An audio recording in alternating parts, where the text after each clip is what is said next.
Ici Manal Drissi, bienvenue au balado Voir grand, enregistré dans le cadre du forum du même nom.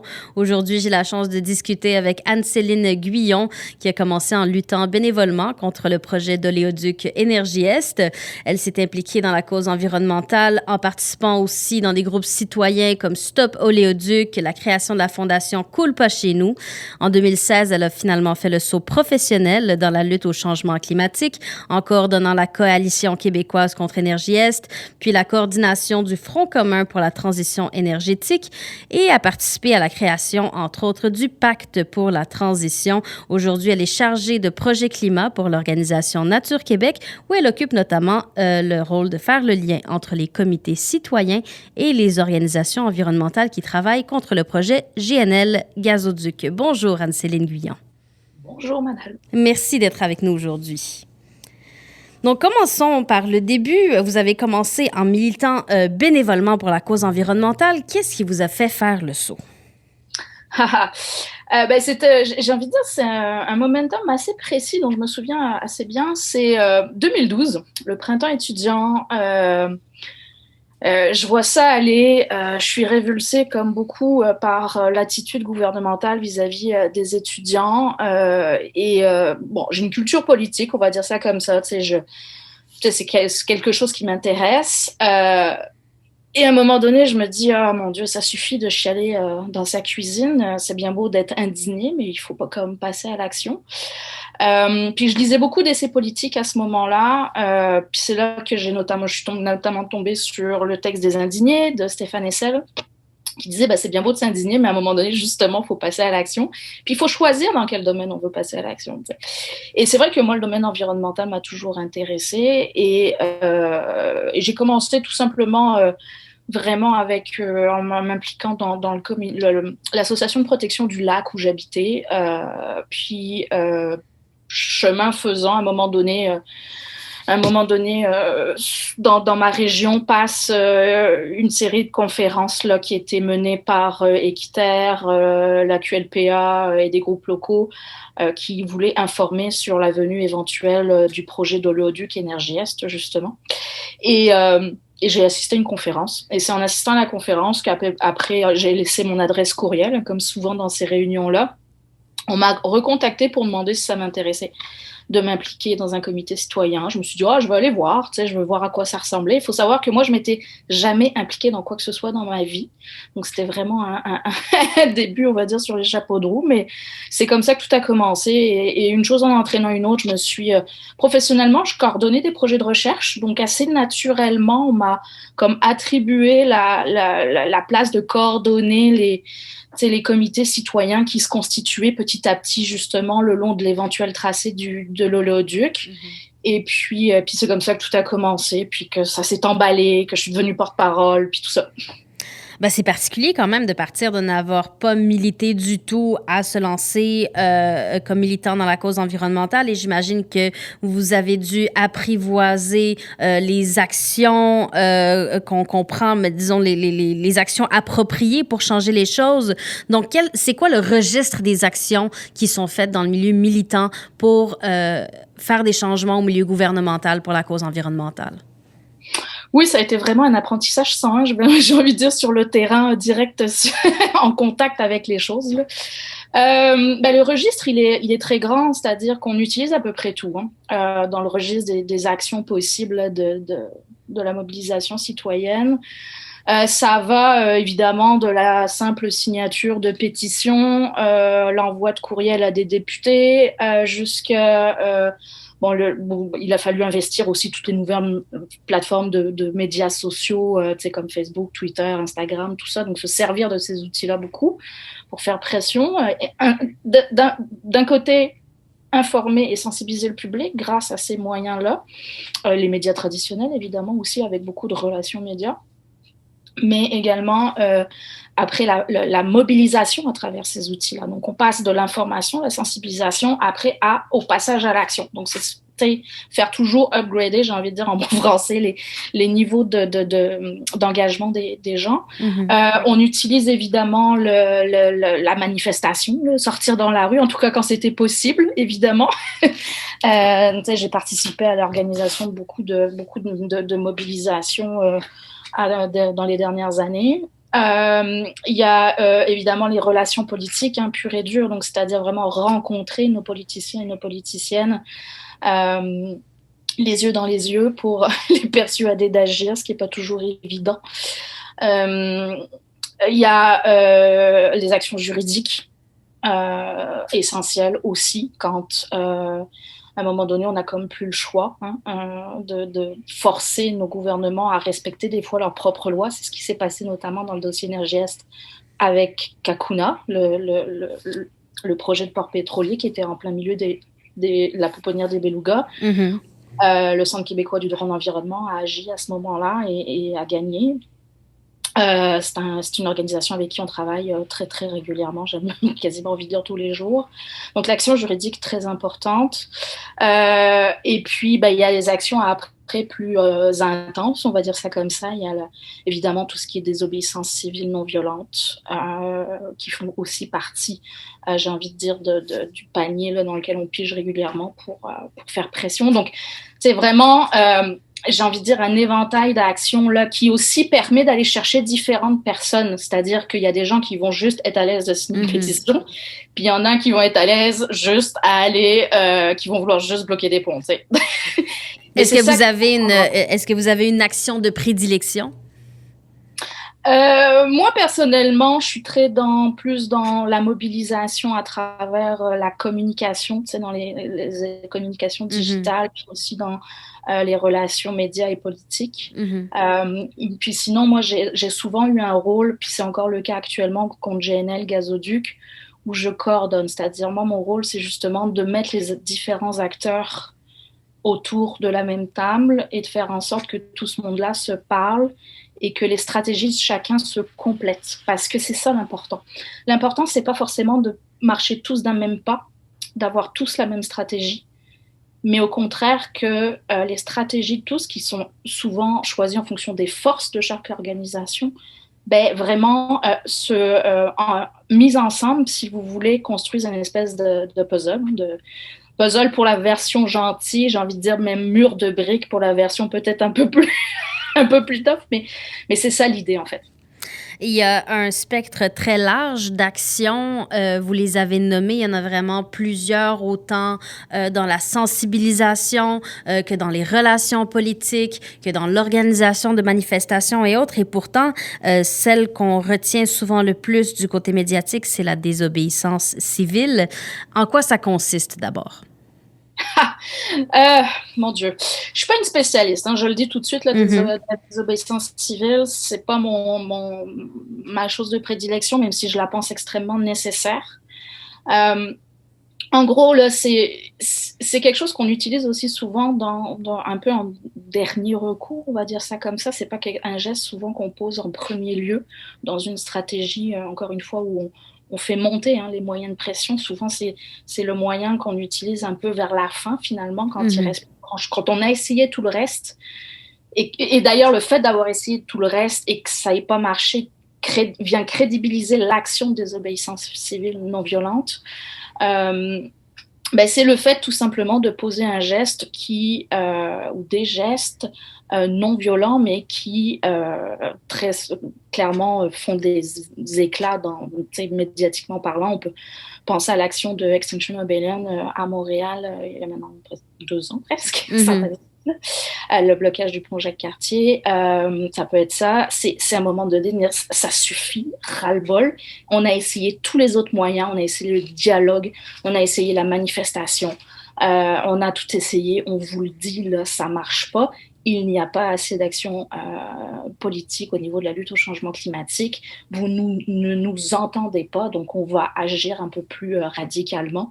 Donc, Euh, l'escalade découle vraiment d'une nécessité de se faire entendre quand tous les autres moyens échouent à rejoindre plus de gens, plus de politiciens et à se traduire finalement en des actions concrètes pour la cause environnementale. La question qui est posée souvent quand il y a des situations de désobéissance civile, c'est est-ce que finalement ça a pour effet d'aliéner une frange de la population qui va le voir comme un moyen radical qui, entre guillemets, nuit à la cause?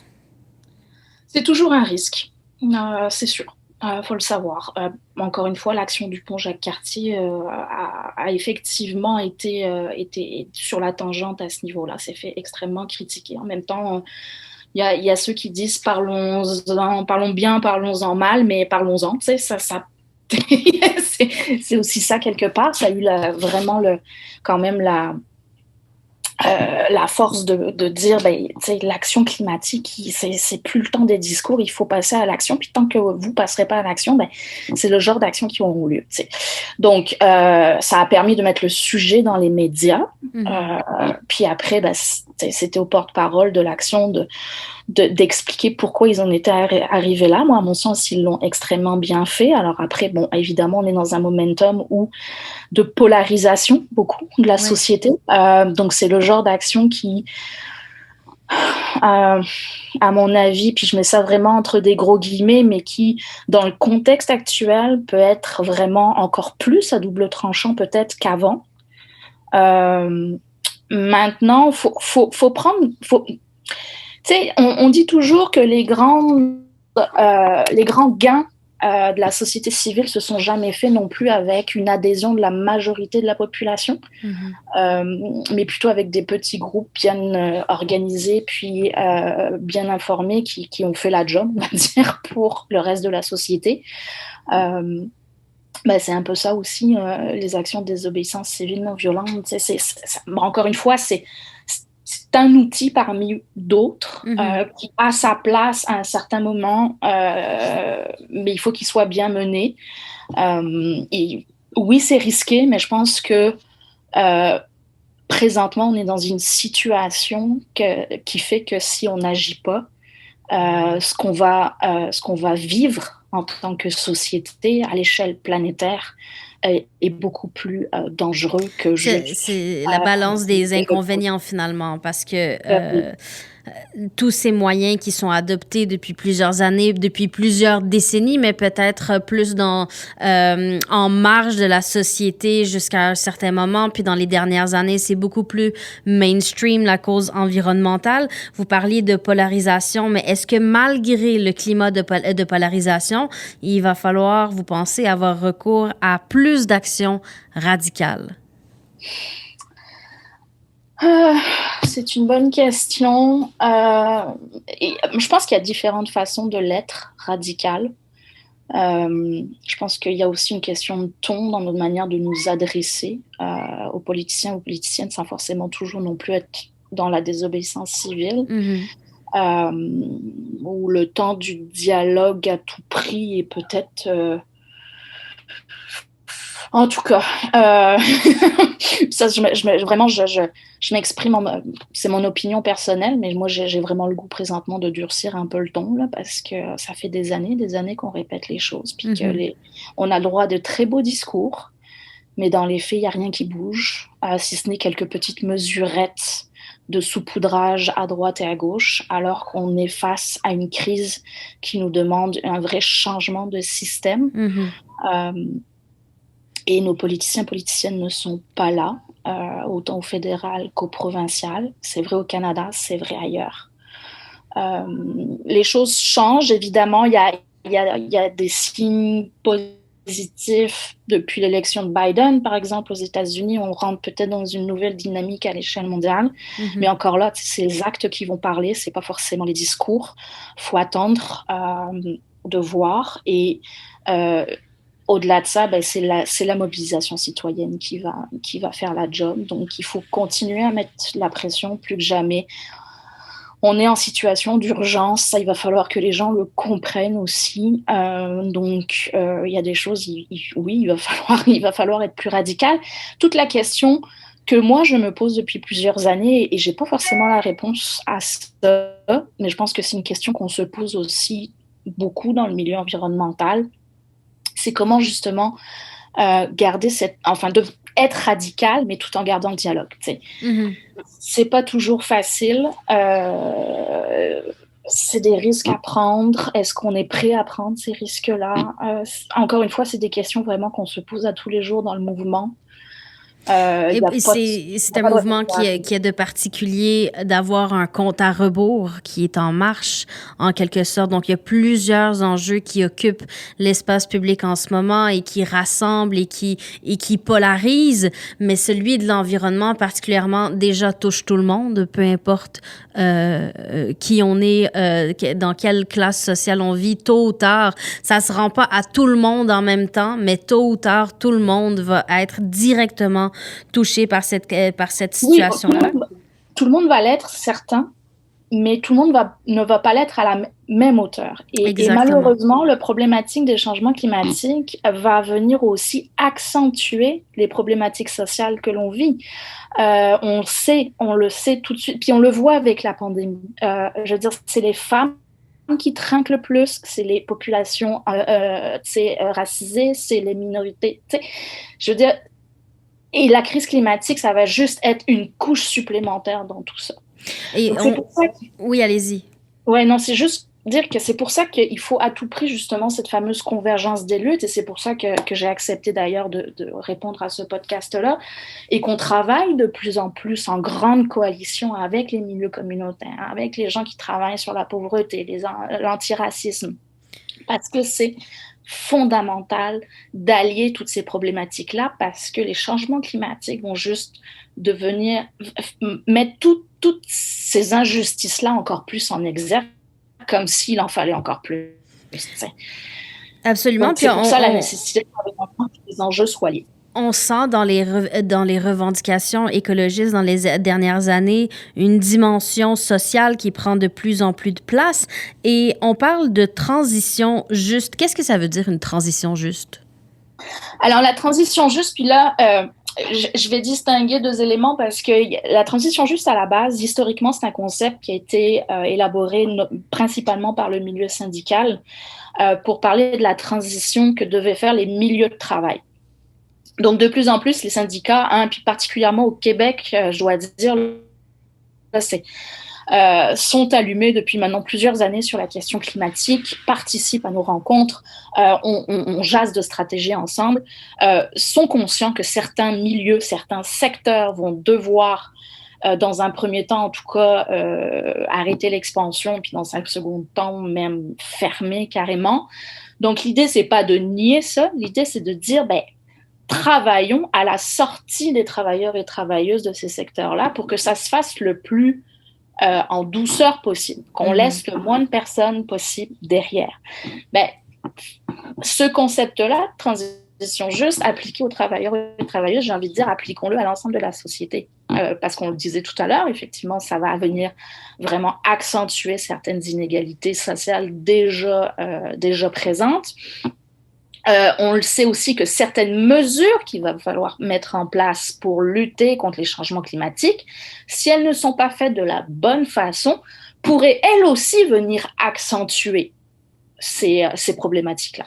Donc, c'est de travailler vraiment ensemble pour faire en sorte que les solutions qui vont être apportées à la crise climatique soient au contraire des opportunités de régler également les problématiques sociales, plutôt que de les accentuer. Donc, d'où, encore une fois, vraiment la nécessité de travailler ensemble. C'est des questions très, très profondes qui viennent chercher aussi l'émotionnel. Des fois, il y a des questions morales, éthiques derrière ça. Et il faut qu'on se les pose ensemble, ces questions-là. C'est pour ça que ça a été essentiel de se donner des lieux de discussion, des tables de concertation, et notamment le Front commun pour la transition énergétique, qui regroupe maintenant, je pense que c'est plus de 80, si ce n'est pas 90 organisations maintenant autour de la table, qui a travaillé depuis 2 ans sur un projet qui s'appelle Québec Zen, donc c'est Québec zéro émission nette. Ça veut dire quoi concrètement être zéro émission pour le Québec dans les années qui viennent?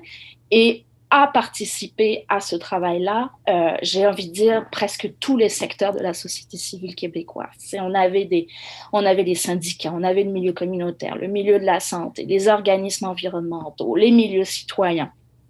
Ça a été des discussions pas toujours faciles, mais moi j'ai toujours envie de dire, puis ça c'est peut-être mon petit côté français aussi, c'est ayons-les discussions, parce que c'est certainement pas en pelletant sous le tapis les problèmes qu'on va les régler. Il faut avoir le courage de certaines discussions qui sont pas simples. Encore une fois, on parle quand même de changer complètement le paradigme économique qui a permis notre développement dans les dernières années, mais qui nous amène tout droit dans le mur présentement.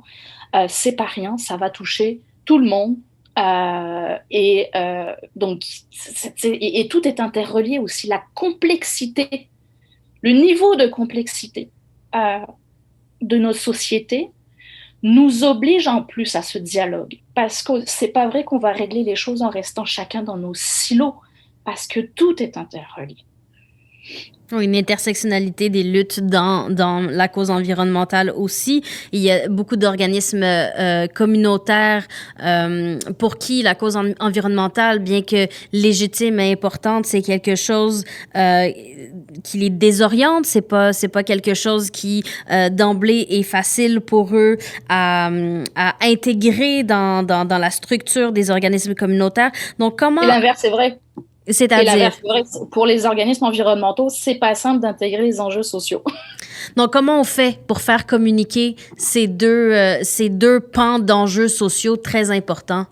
Ben, comme je le disais, c'est en dialoguant, c'est en se mettant autour d'une même table, en osant affronter les problèmes. Et c'est en cherchant les solutions ensemble, c'est en faisant en sorte qu'elles soient adaptées au plus grand nombre. Je pense que il faut mêler les enjeux. On peut plus parler d'environnement sans parler d'impact, de racisme par exemple, d'impact aussi sur les femmes,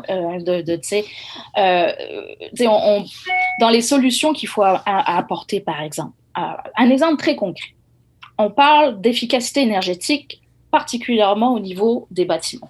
Bon, mais c'est bien beau, ça veut dire qu'il faut non seulement faire en sorte que les bâtiments actuels, c'est de faire en sorte qu'ils soient rénovés de la bonne façon, mais il faut aussi que les nouveaux bâtiments construits répondent à certaines normes pour correspondre aux enjeux actuels.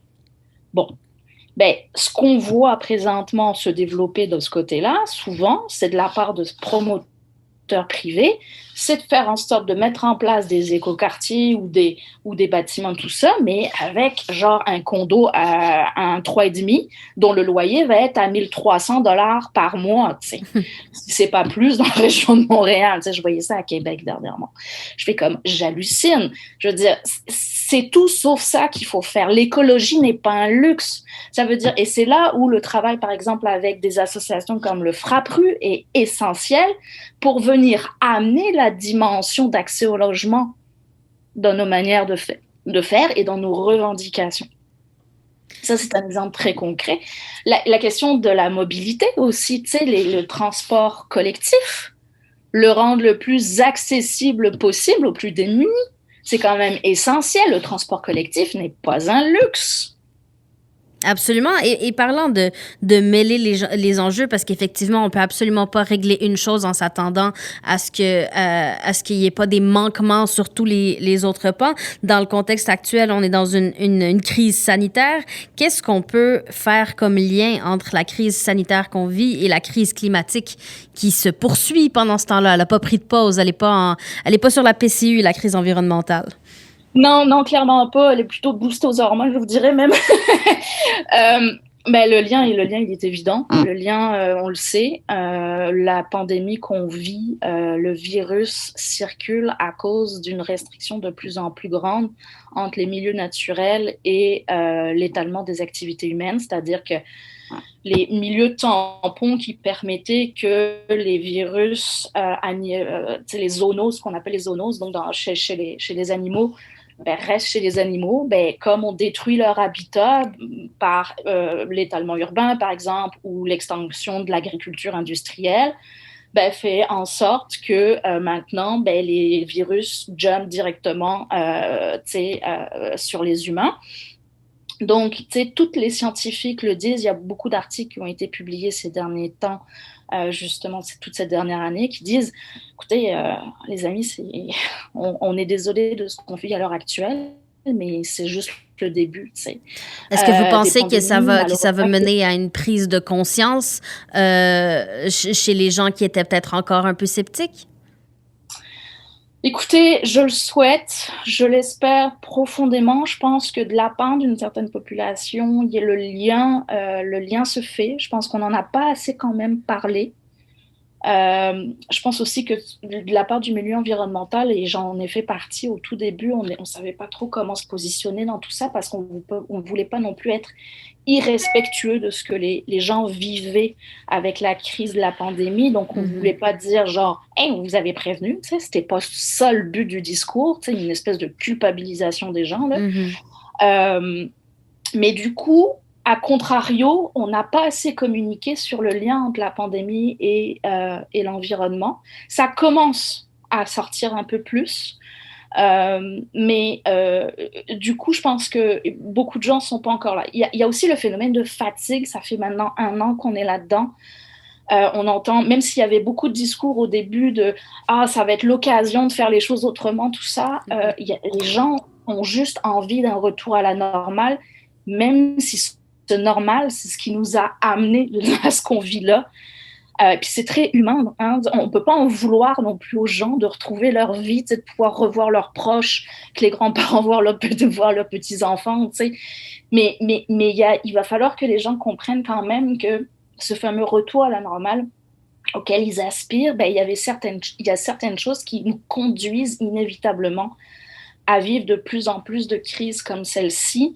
La crise climatique en est une de plus. Il y a la crise de la biodiversité. Il y a peut-être tout ça qu'il va falloir affronter. C'est des défis auxquels l'humanité n'a jamais eu à faire face. Aussi globalement, c'est énorme. Ça peut faire peur à beaucoup de monde. Donc, la peur aussi a tendance à faire en sorte qu'humainement, on se met la tête dans le sable. On ne veut pas le voir.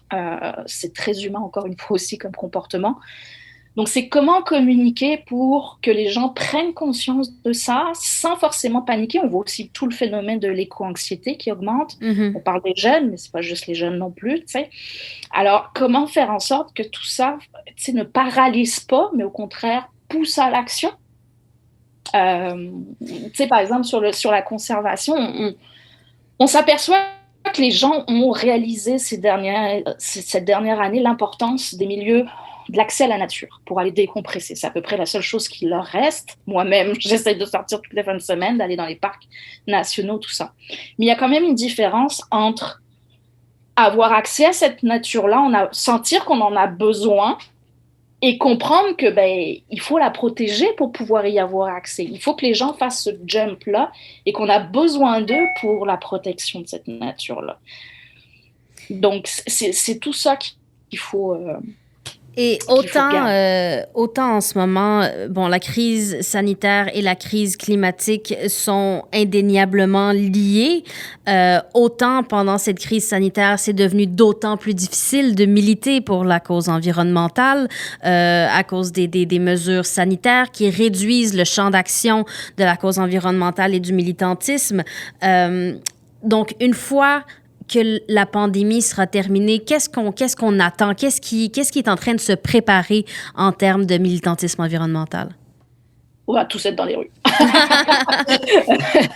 Non, je pense qu'il y a un bouillonnement, là. Les gens ont vraiment hâte de pouvoir retourner mettre leurs poings sur la table, mais de manière très leurs pieds dans la rue, en fait, plus exactement.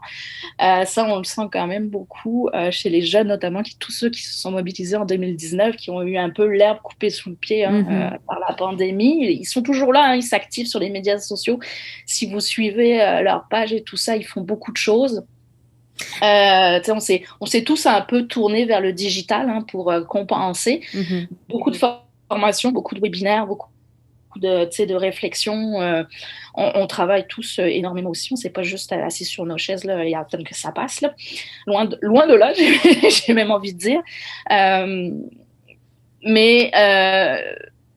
Ouais, c'est ça. C'est que, mais on était déjà, avant même la pandémie, en fait. Ce qu'il faut savoir, c'est que le milieu, on était déjà en train de se dire comment faire les choses un peu autrement. Bon, là, on était donc début 2020. On venait de mettre 500 000 personnes dans les rues à Montréal avec Greta Thunberg qui était venue nous voir. Et là, on se disait, OK, ouais, c'est bien beau, là, mais on fera pas mieux, on fera pas plus. Qu'est-ce que ça donne concrètement d'avoir été 500 000 dans les rues? Donc, qu'est-ce qu'on peut faire de plus ou autrement et on est encore là, je dois dire, on n'a pas encore trouvé la recette miracle. Mais il y a des choses qui se font, des manifestations digitales, j'ai envie de dire, on est tous derrière nos écrans, mais servons-nous-en peut-être aussi justement pour se réapproprier notre dialogue direct avec nos politiciens, politiciennes. Il faut savoir une chose, c'est que beaucoup de députés, à l'heure actuelle, se sentent un peu dépourvus, se sentent un peu inutiles parce que tout est très centralisé, notamment au bureau du Premier ministre, au caucus, au gouvernement, et beaucoup de députés, puis ça, je parle autant au provincial qu'au fédéral. J'ai eu des échos vraiment directs de ça qui disent qu'est-ce que on a. Notre truc, c'était d'être au contact de nos circonscrits, tout ça, puis là, on se retrouve un peu dépourvu, on ne sait pas trop à quoi on sert. Donc, c'est le moment peut-être de les contacter aussi, de leur dire, par exemple, GNL, je n'en veux pas. Toutes les adresses courriels sont accessibles sur les sites de l'Assemblée nationale ou de la Chambre des communes, par exemple. Envoyez-leur de belles lettres, de bien écrire dans les journaux locaux, ça fonctionne très bien aussi. De rester en contact avec la population, finalement. Ouais, pour être vraiment en contact avec la population sur le terrain, là, très localement. Puis les élus locaux lisent beaucoup les journaux locaux. C'est une façon aussi pour eux d'être connectés. Là. Une raison de plus pour sauver les journaux régionaux. Oui, aussi. évidemment. Parlons-en. C'est clair. Est-ce qu'il y a une crainte que après la pandémie, on va être dans une relance économique? Est-ce qu'il y a une crainte que cette relance économique serve d'excuse à mettre sur pause la lutte au changement climatique en disant oui, mais là, l'économie a souffert pendant 2 ans, il va falloir remettre les choses en marche? Évidemment. Évidemment, c'est pour ça qu'on communique beaucoup sur l'histoire de la relance verte depuis le début de la pandémie. Très vite, ça a été notre discours, le milieu environnemental, de dire voyons ça comme tous les milliards qui vont être déboursés, voyons ça comme une opportunité de les mettre à la bonne place. Et donc, encore une fois, de ne pas viser juste un retour à la normale, mais au contraire, de mettre l'argent sur ce qui va rendre nos économies beaucoup plus résilientes et adaptées à la lutte au changement climatique. Donc, c'est pour ça notamment qu'on dit arrêtez de financer ce qui nous continue à nous mettre tout droit dans la crise. Donc, on pense aux subventions aux énergies fossiles, par exemple, ou... c'est délicat parce qu'en même temps, par exemple, un exemple très concret, encore une fois, l'aérien. Tout le monde, en tout cas, une bonne partie de la population a arrêté de voyager. On salue les autres. Oui, tout à fait, on salue les autres. OK. Bon, là, nos gouvernements et le fédéral, en l'occurrence, puisque c'est la compétence fédérale, essayent de voir comment aider le milieu de l'aviation civile et de l'aéronautique. OK, fine. Je comprends encore une fois qu'effectivement, on parle de travailleurs et travailleuses qui se sont trouvés au chômage du jour au lendemain. C'est pas le fun, c'est certain. Mais est-ce que c'est vraiment un secteur qu'on veut absolument sauver ou ramener en tout cas au niveau avant pandémie, sachant que c'est un secteur extrêmement émetteur, que ce qu'il faut faire pour lutter contre les changements climatiques, ça va être au contraire de nous relocaliser, de voyager beaucoup moins, de voyager mieux. Tu sais, c'est toutes ces questions-là qu'il faut poser. Et là, encore une fois, donc on revient avec le concept de transition juste. Donc, c'est mettons l'argent pour aider les gens du secteur, mais pas les compagnies. Le pétrole, c'est pareil. Or, on s'aperçoit, il y a eu un rapport fédéral qui est sorti il y a quelques semaines, qui démontre notamment que les grandes aides aux entreprises que Trudeau a mis en place dans le cadre de la pandémie, qui en a le plus bénéficié? Ben, c'est le secteur aérien, c'est Air Canada. Mm-hmm. C'est le secteur des industries fossiles. Ça ne marche pas. Mais justement, en conclusion, Anne-Céline Guyon, devant la lourdeur de la tâche de la lutte au réchauffement climatique et devant surtout la résistance des plus grands pollueurs, comment on fait pour garder espoir? On passe à l'action. Moi, je pense que c'est le mieux, là. C'est vraiment c'est une question qu'on nous pose et qu'on se pose régulièrement. Comment garder espoir? On a tous nos up and down aussi, là. Mais je pense que le meilleur moyen, c'est justement de se réapproprier l'espace politique. Il faut absolument s'impliquer d'une façon ou d'une autre. Évidemment, chacun à son échelle, à ce qu'il veut faire, mais c'est essentiel. Moi, j'ai toujours envie de dire, tu as juste 5 minutes à donner la cause, c'est pas grave, donne-la. C'est-à-dire que ton 5 minutes, soit tu signes une pétition, soit tu envoies un courriel à ton député. Mm-hmm. Ça compte. Ça compte. Ça compte. Et quelque chose dont on n'a pas parlé, mais qui est essentiel, c'est aussi le lien qui doit s'opérer entre ce qu'on appelle les stratégies extérieures puis les stratégies internes. C'est-à-dire entre ceux qui parlent au niveau politique, au gouvernement, tout ça, puis ceux qui sont dans la rue. Ces deux éléments-là sont essentiels et doivent travailler ensemble. Tous les combats qu'on a menés et qu'on a gagnés, c'est quand on a réussi à faire en sorte que ces stratégies-là se complètent plutôt que s'opposent. Absolument. Et je nous souhaite que dans tout le spectre d'actions qui existe pour lutter contre les changements climatiques, on puisse chacun à sa façon et à la hauteur de ses moyens s'impliquer pour au minimum faire entendre la cause, parce que je pense que les gens qui militent au quotidien pour la cause environnementale souffrent aussi du fait de ne pas être sur les grandes tribunes, de ne pas être entendus. C'est ça aussi qui va faire avancer la situation et la rendre incontournable pour les policiers qui, espérons-le, ne pourront plus l'ignorer, ne pourront plus continuer business as usual comme si ce n'était pas une cause très urgente. Donc, merci pour cet échange, Anne-Céline, et on se souhaite... Ce qu'il faut savoir aussi, je terminerai juste là-dessus, oui, pour encourager le monde à s'impliquer avec nous, c'est que le mouvement climatique québécois est vraiment le fun. On se connaît tous assez bien, on aime ça, travailler ensemble, on est des collègues, mais aussi parfois des amis assez proches. Et c'est ça aussi qui fait la différence, je pense, là. Puis qui fait qu'on garde espoir, c'est aussi les gens avec qui on travaille à tous les jours et qui nous entourent, qui permettent d'avoir une assise solide sur laquelle on peut s'appuyer. Un mouvement humain. Un mouvement très humain et qui grandit. En tout cas, moi, ayez jumpé avec nous parce que vous allez voir, c'est vraiment le fun. Qui sait, la prochaine fois, on sera peut-être 1 million dans les rues. OK, on se le souhaite. Merci beaucoup pour cet échange. Merci, au revoir. Au revoir. Vous venez d'écouter l'un des 7 épisodes du balado Voir grand, en marge du forum organisé par le Réseau québécois de l'Action communautaire autonome.